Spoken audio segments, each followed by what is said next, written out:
The Grateful Grump Podcast.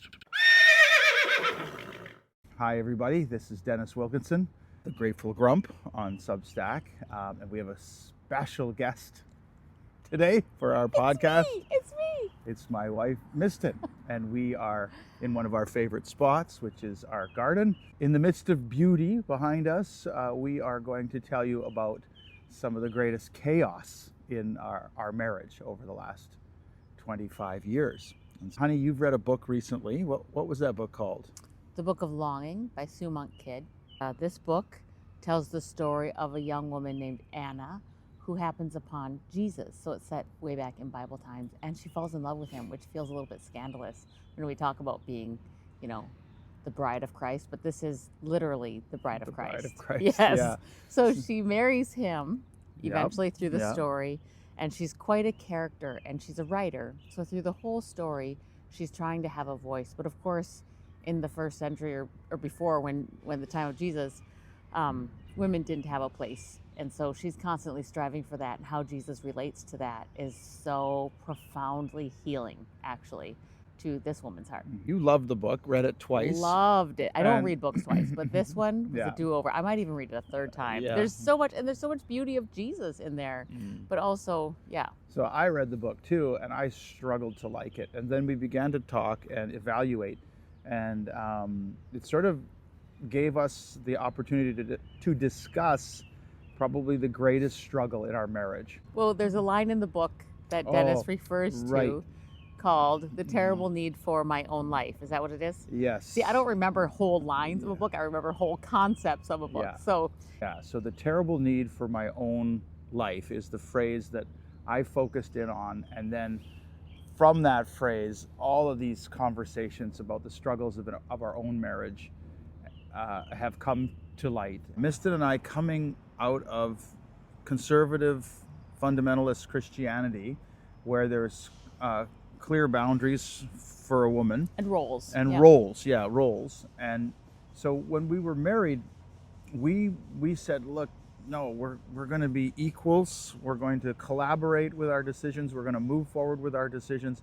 That's what we kind of. And this is one of the main reasons why I love Dennis, because yes, we came from a similar brand of Christianity, but he was so much more generous towards me and towards women. And so this is one of the main things that attracted me to Dennis. And one of the main things that attracted me to Mistin was her like flamboyant spirit and her independent way and Strength. I have and strength. Yeah. So those were attractive. So we get married, and we're rolling along. And from my point of view, we are collaborating. We're unified. We're moving together. Not as me dominating, or not as me, I'm leading, you're following sort of perspective. So we're going along, and we're into 20 years of marriage, and then we have this crisis. So at this season in our life, we had the greatest tragedy of our marriage with our daughter's health. And it's more than health, it's also mental health. And she almost died. And the stress of trying to keep this kid alive when she seemed to be fighting against us was really traumatizing to our marriage, traumatizing to all of our children. And it's not a one-off. We're still in the middle of this struggle. It hasn't ended. It is still going. So we have had to learn how to relate to each other and our very different opinions. When it feels like your daughter's life is at risk, you fight. And so I had a very large voice in this situation because we absolutely disagreed in so many things. And so this was a first for us, when I just absolutely was going to fight for my child, and it was in opposition to my husband, with me being this forceful. It was surprising to him, and then through counseling, so many more issues came out, which were also surprising to him, and my manner of speaking has been surprising. And like Mistin said, we vocalize our own opinions during this crisis, and our opinions differ. And she doesn't back down, and I am absolutely convinced that I'm correct in our strategy for how to deal with our daughter. And it gets very intense, right? Like if we follow your philosophy, or if we follow my philosophy and the daughter dies, then you're to blame or you're to blame. So it became like, It's a big deal. yeah, it became, And we're both fighting it became as if the other one is trying to kill our kid. explosive. Yeah. Yeah. And so then we go to counseling, and then all of a sudden Mistin is saying, look, I never wanted to come to Vancouver. I never wanted to plant a church. I don't want to live in the city. And everything that we've done over the last 20 years, she didn't want to do. And I'm like, what? Why wouldn't you tell me this? Like, why are you telling me now? I thought we collaborated. I thought we worked together. I thought we were in this together. I thought we made all the decisions as a team. And now you're telling me that all of the major decisions that we made in the last 20 years, you didn't support. So I'm like, who are you? Because he doesn't understand that when I'm wrestling through these things, I speak my mind, but the feedback that I'm getting from the women in my circles is, get in line with your husband. Nothing will work until you get in line with your husband. You must follow your husband's lead. He's the boss. You go under him. He's the authority. You have to submit. You have to just go where he's going, and that's where God will bless you. That's what is in my feedback constantly. But I thought we left that, right? I thought we left that behind. So we were kind of thinking like, so Mistin left the fundamentalism, but the fundamentalism didn't leave her, kind of thing. So like deep in the back part, it's still in me to do this, even though I don't actually believe that this is how it should be. I believe that we should be collaborating, but yet underneath it, I'm still saying, okay, Dennis, I go your way. So which means I'm not completely honest. Yeah, so her knee-jerk reaction. And I never fought until my kid's life was on the line. I just kept going his way. Yeah. So it was like an absolute earthquake to our marriage, because I felt like Mistin was disingenuous for all these years. Because I've never tried to force my way on her. I've always thought we've collaborated and moved together. She's, in her mind, she's always thinking she is just submitting as she's supposed to do, and she's in this cycle of frustration until we hit this crisis point with our kid, and she said no more. And then next thing you know, we're having like Donnybrooks, knockdown, drag out fights. I don't know. Do you know what a Donnybrook is? I don't know a Donnybrook. Okay, but knockdown, drag out, I understand. Yes. Oh, hockey term. So how do we move forward, right? I'm hurt because I feel like she's been lying to me for 20 some years. I've never forced anything on her, and now all of a sudden she tells me she never wanted to do anything that we've done over the last many years. And then all of a sudden these issues are like about everything, like everything from holiday choices to the bedroom stuff to dinner. Like, she's just been submitting all this time and she doesn't have any real voice, but now she's found her voice. So I feel like she's a liar and disingenuous, and you feel like I've been doing the right thing. I've been trying to be a good wife, a good mother, and I also feel like before we were married, I had a lot of say in the world. I had a lot of authority. I had a lot of autonomy. And then once I was married, all of that was stripped away. I was no longer speaking or presenting first. It was always deference to my husband, which I said early on in our marriage, I feel like I'm losing my identity. I feel like I'm gone. Like I am not myself anymore. And I asked to go to counseling in our first year of marriage, but he couldn't perceive a problem because I was doing such a good job of following his lead that there was no problems for him. The problems were for me, and of course I wasn't fighting him enough to go for counseling. So I muttered a lot, had some bitterness that built up.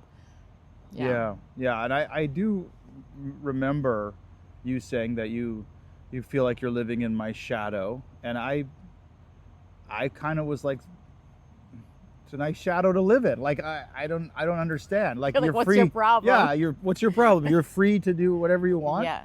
Like, I'm not putting any constraints on you.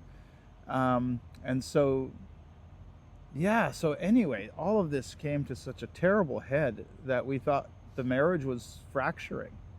So how did we overcome it, or how are we continuing to, because things have changed now, right? Like, Mistin is not the Mistin of before, right? No, I have a voice. She has a voice, like I have mentioned. You're your own planet now. You have your own gravitational pull.